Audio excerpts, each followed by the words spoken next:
नमस्कार, जय हिंद, वंदे मातरम साथियों। एक बार आप सभी का बहुत बहुत स्वागत है हमारे YouTube चैनल पर।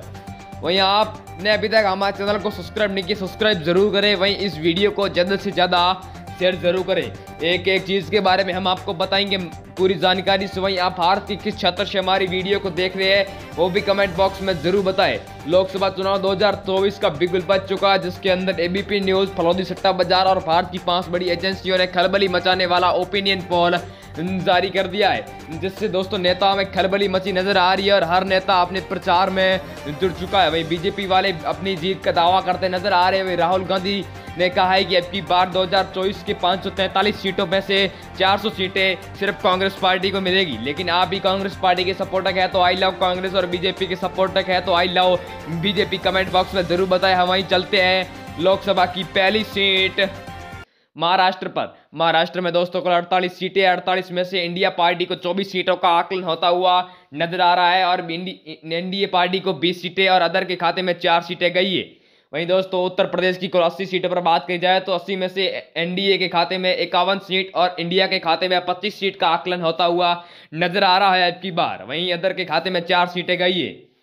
मेघालय की कुल 2 सीटों पर बात करी जाए तो 2 में से एक एनडीए पार्टी को प्राप्त हुई है और एक अदर पार्टी को प्राप्त हुई है। इंडिया को यहां पर 0 सीट का आकलन होता हुआ नजर आ रहा है अब की बार।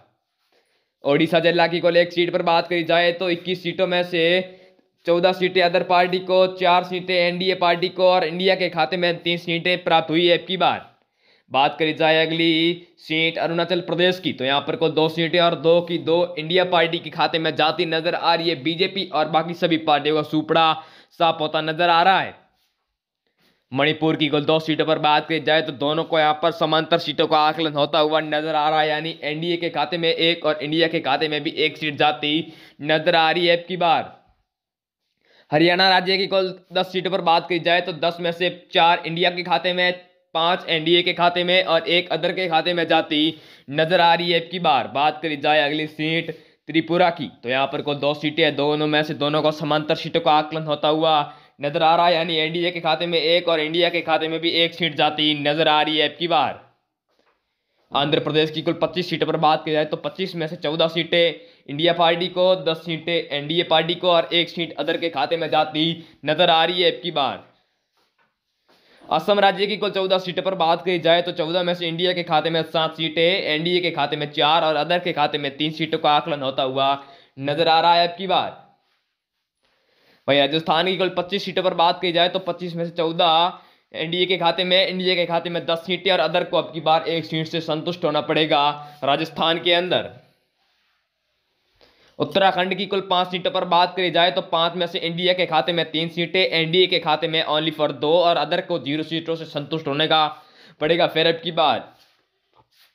जम्मू कश्मीर की कुल 6 सीटों पर बात की जाए तो 6 में से यहाँ पर एनडीए पार्टी आगे चलती नजर आ रही है, 3 सीटें इंडिया के खाते में 2 और अदर के खाते में 1 सीट जाती नजर आ रही है अब की बार। गुजरात की कुल 26 सीटों पर बात की जाए तो 26 में से इंडिया को यहाँ पर बड़ा ही बहुमत मिलता हुआ 5 सीटें, एनडीए के खाते में 20 सीटें और अदर के खाते में 1 सीट गई है अब की बार। केरल राज्य की कुल 20 सीटों पर बात की जाए तो 20 में से यहाँ पर 17 इंडिया पार्टी के खाते में और 2 एनडीए के और अदर के खाते में 1 सीट गई है अब की बार।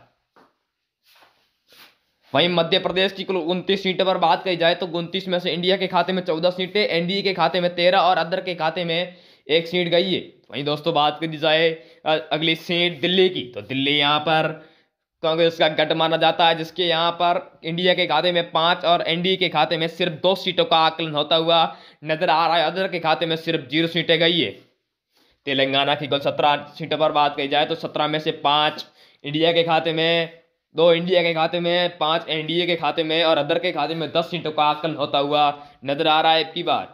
कर्नाटक की कुल 28 सीटों पर बात की जाए तो 28 में से इंडिया के खाते में 17 सीटें, एनडीए के खाते में 8 सीटें और अदर के खाते में 3 सीट का आकलन होता हुआ नजर आ रहा है अब की बार।